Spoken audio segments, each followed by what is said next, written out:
Ever felt like you're walking on eggshells trying not to crowd your partner? Yet the more space you give, the wider the gap between you seems to grow. It's a heart-wrenching place to be, feeling like you're standing at a crossroads between choosing to hold on tighter or let go. Welcome to Love Shack Live, where we delve into the heart of relationship challenges, exploring the daily conflicts and emotional distance that test the very foundation of love. If you're yearning to bridge the gap and rekindle a connection that's both genuine and enduring, you're in the right place. Today, we're going to dive into a conversation to help you bridge that gap. I'm Staci Bartley, an integrated sex and couples specialist who has navigated the turbulent waters of love, not just professionally, but personally. And alongside me is my co-host and lover, Tom, and our daughter, Brooke. Together, we're here to guide you through the complexities of love, conflict, and reconnection. And today, we ask the pivotal question: how can we give space that can actually bring us closer together? We'll explore this paradox, bringing you into our Love in Limbo 30-day roadmap experience.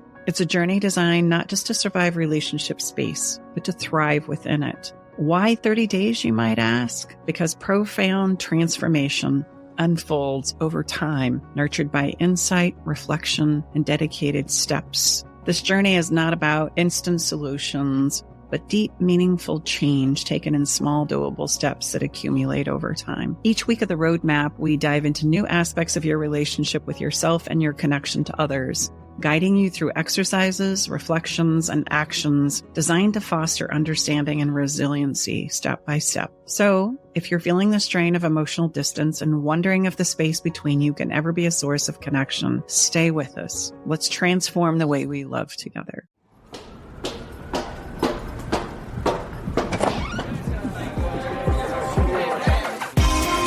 Hey, thank you for coming. Welcome to the Love Shack. So let's start by talking about bridging this gap, the place between knowing that space has been asked for and attempting to honor that space. But the question that we get a lot of the time is, then what do I do with the time? And most of us in this space tend to just feel like we've got to decide how to weather it. It's kind of like grit your teeth and just bear it in the suffering place, because there's nothing to be done. And I want you to know there's plenty to be done. It's just we don't take advantage of this time of space and opportunity because, number one, we don't see it as an opportunity. And number two, we don't know what to do with the time. Even the person who is the person asking for space, they're going to ask themselves the same question. Right, exactly. They know they need space. They know this isn't working. They finally mustered up the courage to ask for it and take it. And now what do I do? Where do I go from here to find the clarity, resolve the conflict within myself, really, and resolve what it is I need to know and understand about this relationship to determine if we want to go another round and rebuild it, or we need to just move on to something else. And those are the big questions that create a tremendous amount of conflict inside of us when we find ourselves in this place. And this roadmap is a resource for that, regardless of whether you're the person asking for space or you're the person that's trying to do your best to give it. This is the what to do with the time and space that you have. And it will fill this time and space with what you need to know and realize and gain as far as clarity, resource, and skill to help you know what you need to do. So for those of you that have been listening for a while, number one, thank you. And, we say often space with a plan and a purpose, and the roadmap is our contribution, our place to help facilitate you in accomplishing this space and separation with a plan and a purpose. Mm-hmm. So today we're going to kind of walk you through the roadmap of what it is, what you can look forward to, really to help you determine if this is a good time and use and space and place for your time of space and separation. And I also just want to point out that we've had several people go through this roadmap as well that are just wanting to improve their relationship overall. And the reason why this is so effective, we'll talk about this again and again and again, is it literally is a roadmap to help you navigate through difficulty when it arises in our relationships. And as I like to say, we begin where we need to begin, which is finding myself on the map of our relationship personally. It's like we can't really navigate anywhere new until I know where I am personally on the map. Now, you might go, well, duh, but I know, but look, here's how this typically rolls. I'm trying to find where my person is on the map, and then we'll navigate from there. That's typically what I think I need to do, is figure out where my person is, and then I'll just come along for the ride, which is the first big obstacle and conflict within yourself that needs to be addressed and talked about. Each person in the relationship needs to find where they are on the map, because it is only from there that we can navigate to a different place within ourselves, but choose in without the obligation, the force, the manipulation, the coercion, all of those things that we typically do if I'm focused on where my partner is and what my partner is doing. I need to find my own place on the map so that I can feel good about the steps and choices that I'm making along the way as we move forward. That's typically what creates the need for space in the first place, is one or more of us have lost our footing in regards to understanding what works for me and what doesn't. And then I start going along with my partner to please them or avoid them. And then I find myself in this place of tremendous conflict and frustration and disappointment and depression and anxiety. I'm breaking down myself, but I continue to buy into the illusion and the belief that if I'll just figure out what makes my partner happy, then I'll be happy. And I'm saying that is not true life. That is the story we've been told about relationships overall. So I've got to find my place on the map first. And that's the first step we need to embark on in this roadmap journey. I also wanted to just say that there is no instruction manual about what to do when your partner asks for space, which I know the people who are being asked for space wish there was, because it's just a place where you feel like your whole world has been pulled out from underneath your feet. And you're like, what am I supposed to do now? So I would say that our roadmap is a sort of instruction manual of what you can do during this time where you're waiting for your partner. And we've designed it in the way that we have to stop the obsessive thinking that I know you all are going through, because I'm an anxious person myself who has been asked for space. And all you're doing is going around in circles in your mind. How can I get them back? Should I text them? If I text them another time today, they're probably going to think I'm crazy, or they're going to block my number or throw their phone out the window.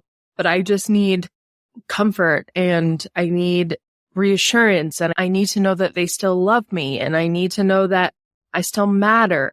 And all those thoughts that we know that you're having, that's what this roadmap is for. It's to get you through that, and not only get you through it, but to remind you that you matter too. And that's what Staci's talking about, coming home to yourself.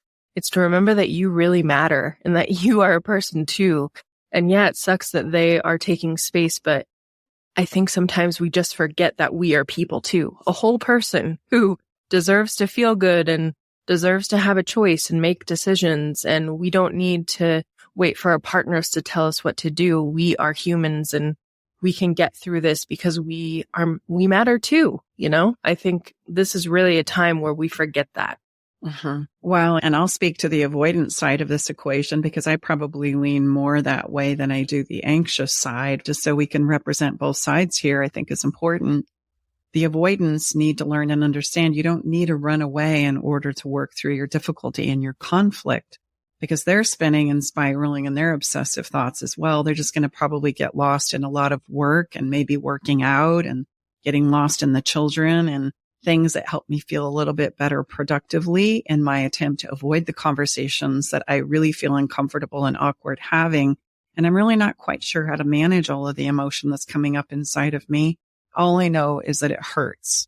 All I know is that I don't know what to do with it, but I'm carrying it around, trying my best to avoid it and ignore it and discharge it somewhere else. So I get productive. I get busy. I get working on another project so that I can forget about this. And really what prevents us from stepping back in and navigating many of the things that we talk about in the roadmap is just my willingness to realize that I can't run away from this. It's not really going to give me what it is I want. Sure, I can create success in other areas of the journey, but avoiding this person that I feel connected to and yet brings me a tremendous amount of angst is usually because I don't know how to work with the emotion that I'm feeling and navigate through it. And we want to and have the ability as a human being to do both, to be productive physically and to be well-versed in our own emotional language, emotionally, intellectually, internally. And we want to be able to do both. We want to be able to regulate both sides of this. So just as maybe if you're on the anxious side needs to come and settle within themselves and learn many of the skills the avoidant has of letting it go and get focused on something else and get busy and remember you're productive and you're not just this relationship. You're so much more than that. The avoidant needs to recognize and realize I don't have to be afraid of this emotional journey. I don't have to think that my only answer is to let it go and look to the next, that I can and need to develop that working acumen of being able to describe and share a lot of the emotions that I'm having, as well as ask for what did I need in the process. And then from there, we could decide and choose what we need to do instead. So this journey will take you through those steps for 30 days. And why 30 days? Because it takes time. This isn't a magic pill or a magic cure. I can't say do this one thing or take this tea or pop this pill or do this one activity and it's going to take you to the promised land, because great relationships are built through acts that are effective, skills that build on themselves over time. And then as I maintain those skills, I reap the rewards of all the things we say we want in relationship: connection, intimacy, safety, this idea of co-creation where I can co-create more with you than I can on my own. There's an exponential component that happens in relationships that very few of us are privileged to take advantage of, just because we're not willing to do those skills, learn those skills, and take those step-by-step things that build over time, and we invest into it. And as we do, it gets better and better and better and better. Okay, so these are those step-by-step things. And each week, it's going to target a specific area for growth and stability, not only within yourself, but in your relationship too. So let's talk about week 1, coming home to yourself. As I've already mentioned, this is like finding yourself on the map of your own life. And if I don't begin there, then anywhere I go is going to feel like a personal rejection of self. I don't have myself on board. I don't have the clarity and understanding and knowing as to why I'm doing it. I'm just doing it because you're doing it. Isn't that good enough? No, actually, it needs to make sense for you, or we create a tremendous amount of emotional conflict inside of ourselves. And then I find myself manipulating and enrolling myself to do these things that other people want to do. And the whole time I'm getting like flashback. This doesn't work for you. You don't want to do this. You're going in a direction that doesn't serve you. And then I override that only to say, no, it's going to be fine. They know better than me. I'll just follow their lead. This is going to be great. And that is us leading ourselves to what I call a lose-lose, where everybody's breaking down. Number one, the person that you're following doesn't want the burden of you just following along because you're following along. Number two, yourself, the essence that you are, is going to continue to flash that this is something that doesn't work for you until you resolve it with some clarity and understanding about you. So that's what it means to come home to you. It's like, okay, here's where I am. Now let me decide from here where I need to go. And from there, we can create better clarity and better decisions about what we are to become. And if we really think about it, this is what we did in the beginning of our relationships to begin with, mostly, typically. I would say, well, this is what I need. What do you need? Oh, you want to do that? Well, me too. Okay. What else have you got? You like, oh my gosh, that's incredible. I didn't know anybody on the planet like that, like you do. All right, let's do this. Let's co-create together and see where it takes us. And it's kind of like we got to come back around in that cycle of recreation and say, okay, time out. Wait a minute. That's what space is. Time out. Let's just reset. Okay. What do you need again? And here's what I need again. And we won't be able to come up with those answers until we actually come home to ourselves. Number one, this concept is usually thwarted because our locus of focus is typically on our partners. This idea that I'll just do what you want to do. Let me figure them out. Why would they do this? Why would they say this? Why are they going there? What does this mean?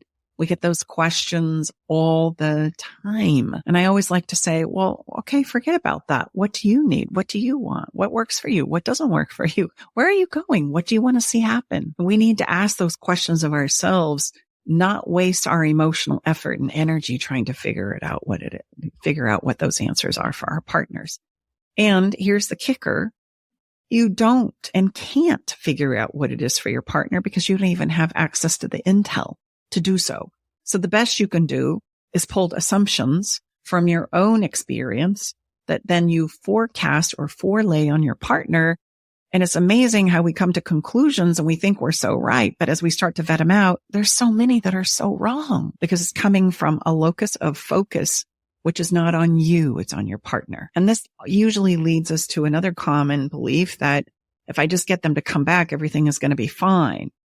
No, if they just come back, we're likely to cycle right back into another episode, but escalated of what it is we just went through because we don't have the understanding and the clarity and the skill and the know-how to do it differently as we go forward.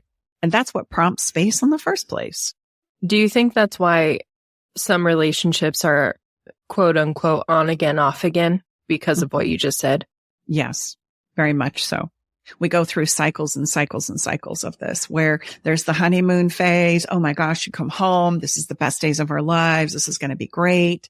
We've got this. We're going to do it so different from here on out. So I'm never going to do those things that I used to do. And you're not either. Okay, this is a home run. We got this. Only to find ourselves through the progression of life, us going back to the same old patterns and the same old behaviors and the same old conversations that we had that led to space and separation in the first place. And here's the thing. That window was really long in the beginning because asking for space and separation takes a lot of courage on both sides. Okay. But once I've asked for it and we've gone through a cycle like that, I now know what it looks like. And so I become very sensitive to the things that led to it in the first place.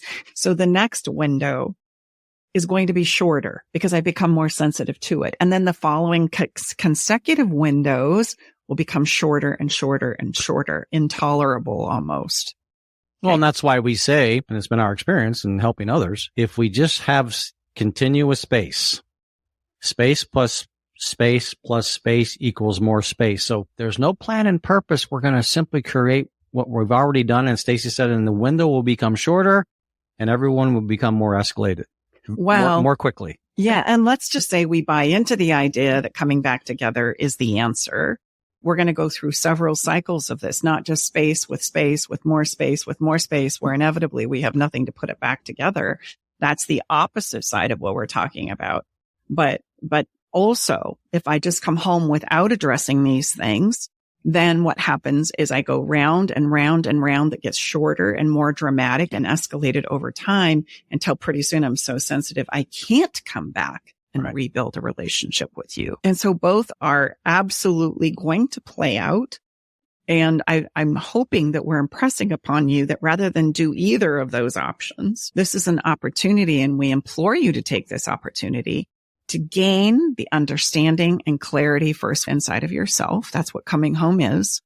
And then garner the skills and understanding that you need to have about relationships and how to rudder yourself through this so that you don't go through that cycle 10 times before you end it and you're exhausted and too sensitive to try again.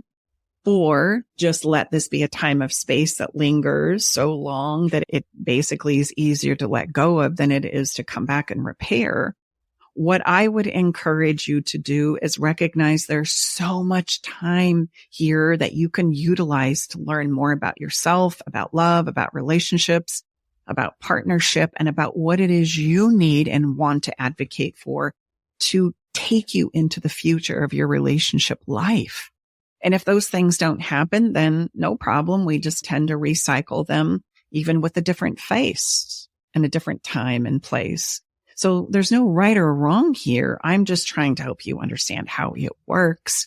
And this is why we developed a 30-day roadmap in the first place, is because there was really no great solutions for couples that are in this place. There is nothing that has been offered up as good working steps to help me navigate into the future of my relationship, regardless of how this goes. in a better way, ensuring that it's going to be a win either way, because we're going to gain what it is we need to understand and know about ourselves and relationships overall that will bless our lives long into the future, ideally for the rest of your life. Stay with us. We'll be right back.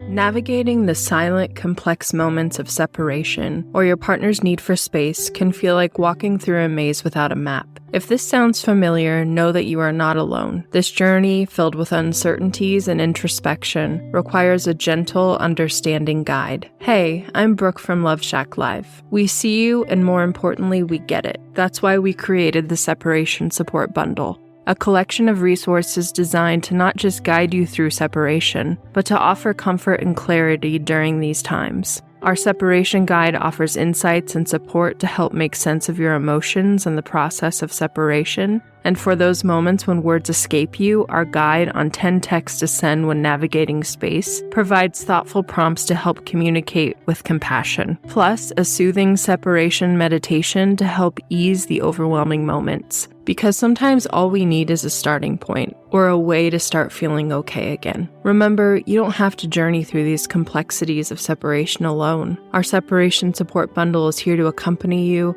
guiding you towards healing, understanding, and most importantly, the renewed sense of self. Visit stacibartley.com/bundle today to access your free separation support bundle. At Love Shack Live, we're all about exploring the real stuff that relationships bring, the good and the challenging. So let's tackle this together, because even in the hardest times, there's hope, growth, and yes, even love to be found. There are probably a lot of people who are like, okay, then just tell me how to create a plan. And I would like to say we have an episode on how to create space with a plan, but I'm just going to be transparent with you. The reason why it's probably not working on your own without some guidance is, number one, you haven't come back to yourself, which is hard to do without some know-how and some Support. a real support and feeling grounded, which is really hard to do when you're feeling so frenetic and emotionally unstable and all of the things that are perfectly normal to feel right now. And number two, I'm going to give you a sneak peek of what number two is. It's emotional weightlifting and emotional safety. Those two things are either non-existent or broken in your relationship. And you can't create a plan if you don't have emotional safety and you don't know how to emotionally regulate. Those two things are so important. And my reason for this very long spiel is because creating a plan without those things is like creating a peanut butter and jelly sandwich with no bread. You just have a glob of peanut butter and jelly on your hands and nowhere to put it, like it doesn't work. So we can give you all of the tools and skills of knowing how to create a plan with your partner during space and separation. But the real rubber meets the road, where are you actually going to be able to do those things without some help? And we're not doing this to steal your money out of your pockets and saying, no, you're not going to be able to create a plan unless you work with Tom and Staci and Brooke. That's not the point I'm making. The point I'm making is we do not learn these things in our life or in school or from our parents normally, or college, or all the places we go to learn things. So if you want to make this period of time, which is really stressful and hard in your life, go a little bit more smoothly, where you can gather the tools and skills that are really going to make a difference in a time that really matters. That is why we've created this roadmap. And I think sometimes people forget that because they just see a sales page or they just hear us talking about the same things over and over and over again. No, these skills that we teach inside the roadmap are non-negotiable. You have to have them if you want this to go differently and to go better. And I just think that's important to mention because sometimes we just get away from that. But these things, these weekly skills that you are going to learn if you decide to join us, they're not going to only make this part of your life better. They're going to stick with you and they're going to make every single interaction with another human go better because they're so important. We resist investing into ourselves and into our relationships so much because we're like, oh God, we have, you got to pay the bills. You got to do the laundry. You got to get the groceries. But I don't know. I was just feeling inspired to say that these things are so important. And if you could just take a chance on yourself and join us, it would change your life in ways you can't even imagine right now. Mm-hmm. I love what you said, Brooke. And I just want to stack on that because this time of anguish, which is very difficult, and you're doing things right now that you wouldn't typically do. Like maybe even listening to this podcast episode is something that you wouldn't even dream about doing. But because something with the title or the intro or somebody told you that you needed to check out this episode, all of a sudden you find yourself hearing and listening to our voice. And that's the point. You need to take that emotional effort and energy that is coming from pain and suffering because we don't see this as an opportunity that it is, but it really is. I am, as a human being, willing to do things in this space I wouldn't be willing to do out of any ordinary day of my life. I'm looking for answers and I'm searching desperately and I'm open and finally willing to do whatever I need to do in order to go in a different direction to help me stop and get out of this suffering place. That is as awful as it sounds when I say it, is a ripe opportunity that you could leverage with to grow and enhance yourself in ways you can't even imagine right now. Because the willingness to do these challenging, difficult things, the most courageous of which is facing off with yourself, the thing that most of us as human beings avoid doing until we just can't anymore, is a very ripe opportunity. We're going to family stack on what Brooke started here is in really very simple terms. The way I view it is, look, again, what Staci just shared, we know you're in a very difficult place. Why? Because all three of us have been in it. This is not theory. And I'm not trying to take anything away, but to be fair, like Staci said, you wouldn't be listening to us if you weren't in this place. Okay. So that is what it is. But if the worst that could happen because of this is, yes, you found the courage to turn and face this and become a better version of yourself, as they say in Las Vegas, those are very good odds. Those are tremendous odds. And everything above that is pure upside. Well, then for heaven's sakes, I think it's the finest ROI I could offer you for real. So let's just leave it at that. I mean, that's as passionate. You've just heard all three of us, and it really is. And we are right there with you, walking with you, because this is what we do as a family and a body of work. And all three of us have been in a similar place as well. Mm-hmm. Our alternative to this is to continue to live in a place of illusion, which is me avoiding and not addressing why space has been asked for in the first place, either by myself or by my partner. And so we can spin it and look for evidence and signs that everything is going to be okay. Or we can roll up our sleeves and we can face the reality of what is, and we can actually leverage this moment of opportunity where, because of the emotional pain, I am going to be more motivated, more willing, and more open to do things I've never been willing to do before. And that's why this place is such a great opportunity to capitalize on. And unfortunately, for most of us as human beings, we spend this emotional energy in places that in the end only bring about more suffering and pain. Right. Instead of leveraging the moment of opportunity and possibility that we can. And not because we're ill-intended or malicious or vindictive. It's because we just don't know better. So part of why we talk about this very important place of space and separation is to help you see and understand, no, there's a precious moment here. I agree with you. It's hard and it's difficult, but that can be leveraged to your benefit, not your demise. And it's fleeting. It won't be, this precious moment won't be forever. Mm-hmm. It won't. Yes. So true. So true. And if I stay in the conversation of expecting that somebody is going to have my answers for me, or if I just need to conform to what it is my partner is, or that I just need to run away until the next opportunity, that will be a pattern in my life that I will continue to play out again and again and again until that pain becomes so painful that then I might be given another precious moment to turn and face it. no harm, no foul. I talk about this from personal experience because, dear listener, I spent 2 decades of my life to learn this lesson that I'm desperately trying to communicate to you. And you don't have to spend the same 2 decades and countless broken relationships and countless places of where I felt like I was broken and dismantled and was never going to be able to find love in my life again.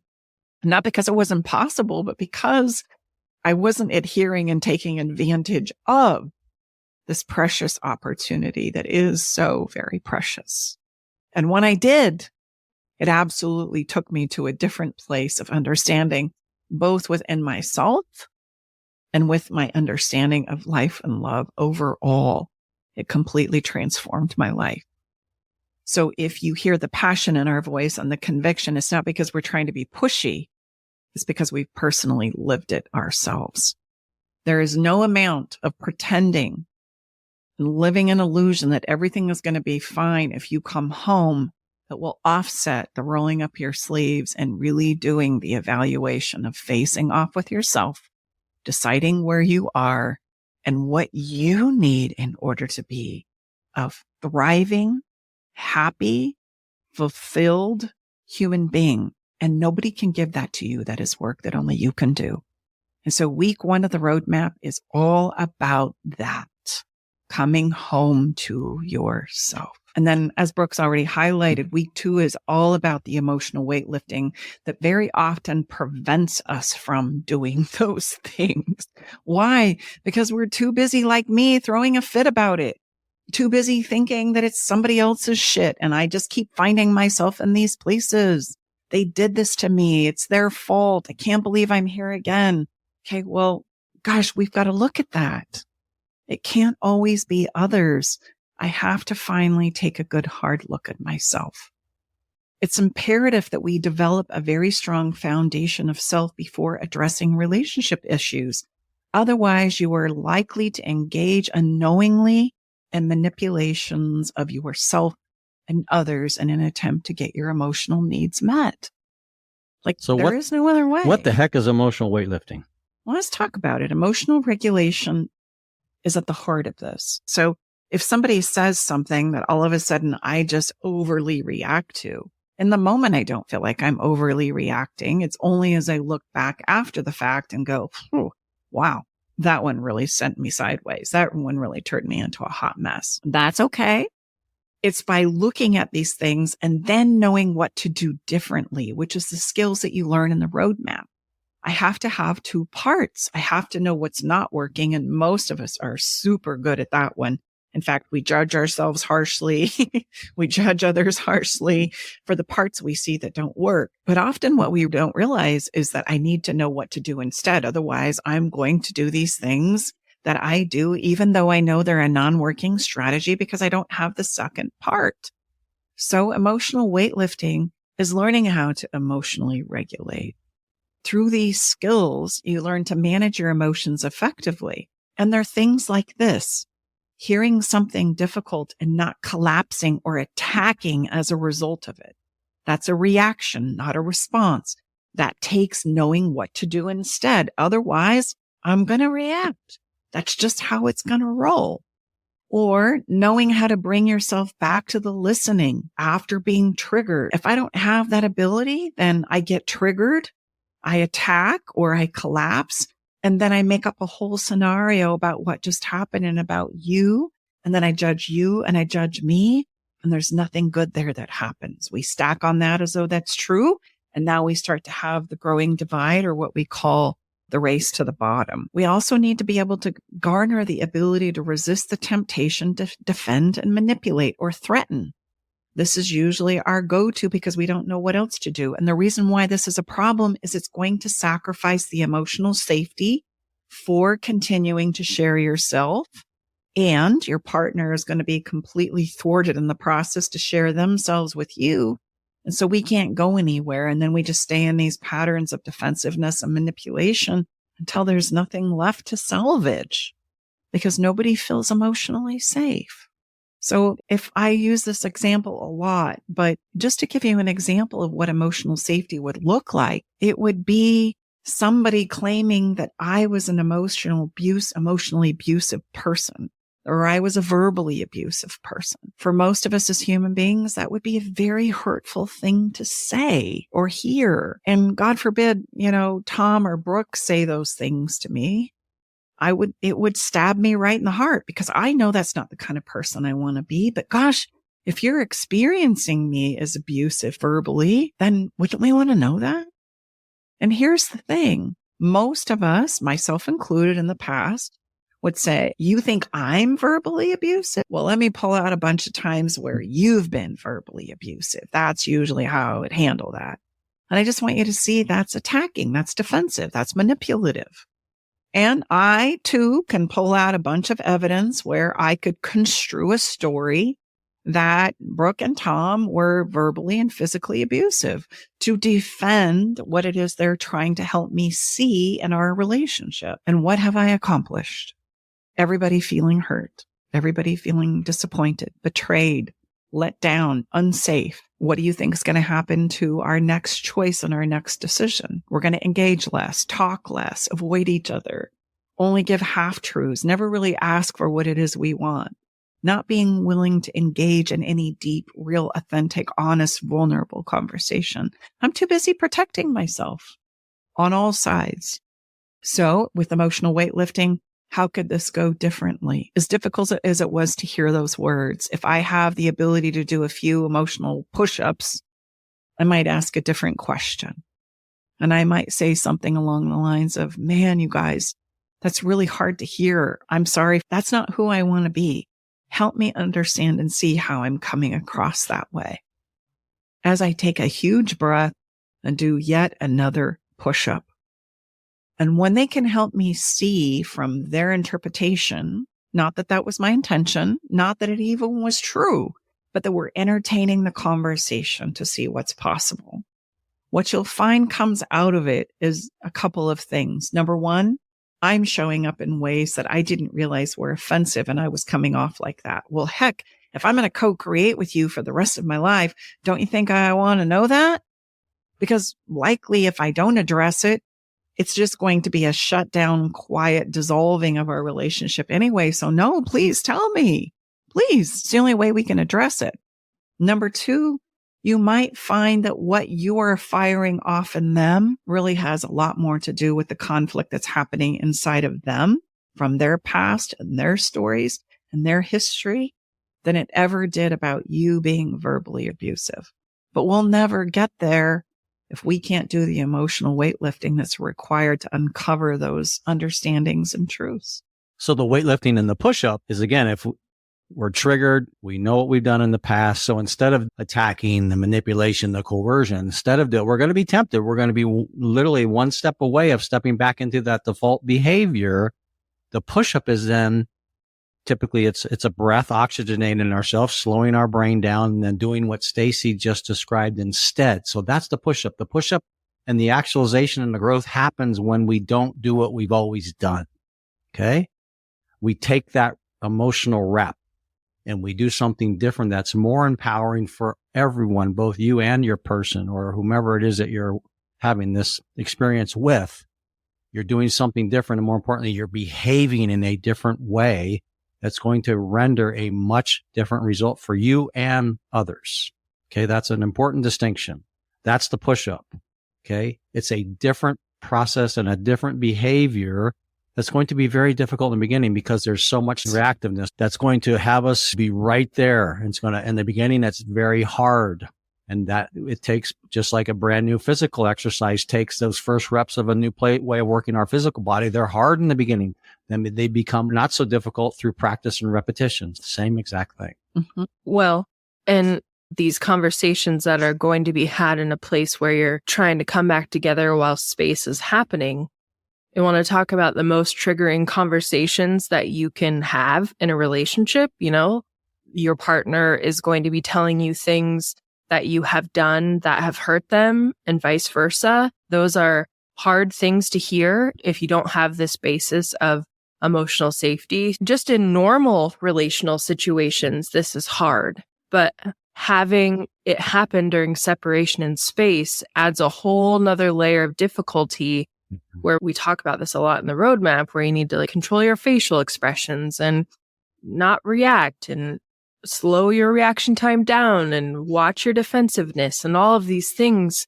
So that is why I mentioned earlier how important emotional safety is, but you're not going to be able to do this just flip a switch and you can do it on your own.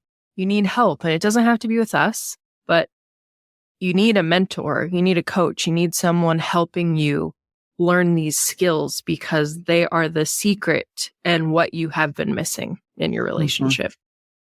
Yeah, and you bring up a really good point that we are going to have to learn how to do emotional push-ups to have the conversations we need to have in a time of space to uncover the solutions that we need in order to take this forward. Otherwise, those solutions that we need to navigate our futures will continue to elude us.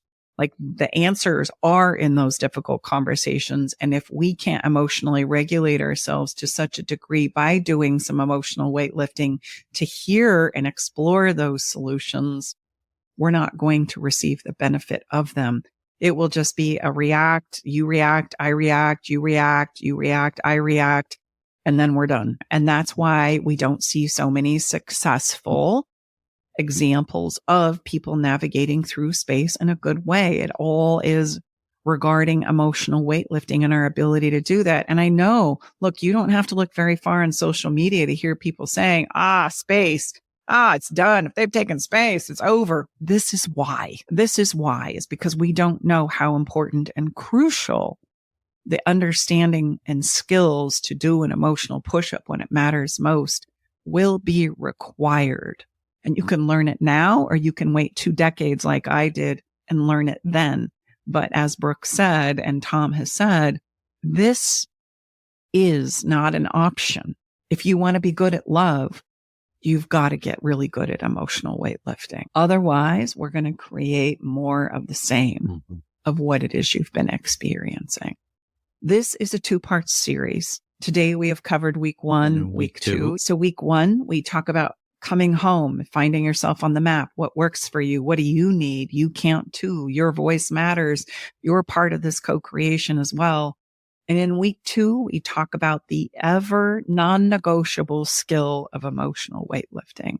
Like, if I can't do emotional weightlifting, I can't step in to anything further, because I'm going to be a hot friggin' mess. I'm going to either collapse and want to run away, or I'm going to rip your face off, and I'm going to step into manipulation and defensiveness and coercion and cornering and obligation and all of those things. This is where I say, you said you'd be there for me forever. This is not okay. Well, wait a minute. There's a lot that's changed since that day. We need to address that. We need to find those solutions within the context of our relationship. And it's going to take us coming home to ourselves. So next week, we're going to talk about weeks 3 and weeks 4. Next week, we will talk about weeks 3 and weeks 4. But if you know, just us talking about weeks 1 and 2, that this is something you want to look deeper into, know that we would love and welcome you in the roadmap.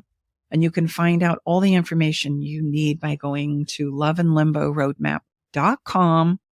And you'll see the sales page there, which, okay, that's how it works. It's a sales page, but please go through it and see and understand what it is we're truly offering you here. Because as we close, I just want to share with you some of the testimonials that are true and real from real people that have actually gone through the roadmap. And not only that, we have several people coming back to be mentors on the roadmap for you, because it has been such a life-changing experience for actually them. 3. We have back. 3 past members of the roadmap experience that, yes, they are, and they support us. And we have Staci and Brooke and I and 3 others. We pour into this experience really like nothing else. And so, yeah, and they're able to speak about things and share their experiences, of which Brooke and Staci and I can't, because we haven't been in there. So we're really, really excited to have them with us as well. Yeah. So the first one that I want to say is, these are all my favorites. I can't say that this is a favorite. That's about what I was going to say, but they're all wonderful. We have a different marriage. When we're up against a challenge, we used to fight and be in the weeds, and now we just talk, not over talk. We get to the point and then it's over. I want you to know how full my heart is with gratitude for this experience. Thanks for helping us become better humans. That's what the roadmap is about, becoming better humans. And one more, it's helped me realize that I'm not broken. Oh, that's always music to my heart, because you know what? I felt like I was broken for so many years. So anytime we can help somebody realize, oh, wait, you're not broken. You're just fine. You just don't know the skills and don't have the understanding of the principles that will help you rudder life and love in a way that will actually bring life to you. So she says, it's helped me to realize I'm not broken, that it's helped me realize that I'm not broken, that I do have a big and a beautiful heart that is worthy of love and connection. Becoming more aware and in touch with the idea of knowing me is profound for me. And that's so true. We think that somebody else is going to be able to love us more than we can love ourselves. I certainly did. And that's not the truth. These places of insecurity and fear come up in our relationships and will highlight and play out, especially the more that I care. And so this is absolutely a time and an opportunity for you to choose into feeling better, gaining confidence, self-esteem, clarity inside of yourself, skills to weather the inevitable ups and downs of life, and a community with which you can participate in that is on the very same journey. I can't tell you how life-giving that has been for the roadmap members who have gone through this in community, recognizing and realizing that they're not alone. There are other people who are feeling the same way that they are, and they just are here together to learn and cheer each other and champion each other on in this experience. So if this is something that really inspires you, that you need right now, again, go to loveandlimboroadmap.com. We would love to support you on this journey. I just want to say really quickly, if you know that this is for you, please join us, because this is the last time we're going to be doing the roadmap until fall of this year, fall of 2024. So we want to make sure you get in and join us this time around. Today's Follow the Fun is actually an activity right out of the roadmap that I've pulled exclusively for you. We call it in the roadmap a personal anthem creation. The limbo of waiting can be an emotionally draining experience, and music has the power to elevate our spirits. So I invite you today to create a playlist of songs that resonates with you on your current journey of self-discovery. Let this be an anthem for you, a musical reminder to prioritize your physical and your emotional well-being, especially when times of doubt create and creep in. As well as it can be the first item on a list that you need to create, beginning with your songs, a list of things that you can reach for that will help you feel just a little bit better on days when your knees are buckling and your armpits feel a little sweaty. Our episode today and our song is a wonderful song that is maybe your first song to your anthem. It's a song by Jonathan Roy, Keeping Me Alive. And in this song, it's a good old-fashioned shot of the inspiration of the fire within me is what keeps me alive. And you can find this on our Spotify channel, on our playlist there, Love Shack Live playlist. And you can also go to our website and you can check out the song there. You can also look it up on YouTube. It's a very empowering song that you might find you want to add to that anthem playlist. Thank you so much for being here with us this week. So wonderful to have you here inside of the Love Shack. We hope that you carry forward the insights and strategies that we've discussed here into your daily interactions, and think about joining us inside of the 30-day roadmap. We become passionate about it and want to talk about it a lot just because we know it changes lives. It changes lives, and it changes people's relationships and experiences of love overall. This is why we do what we do. We do it for you to make your life just a little better. Thanks for being here.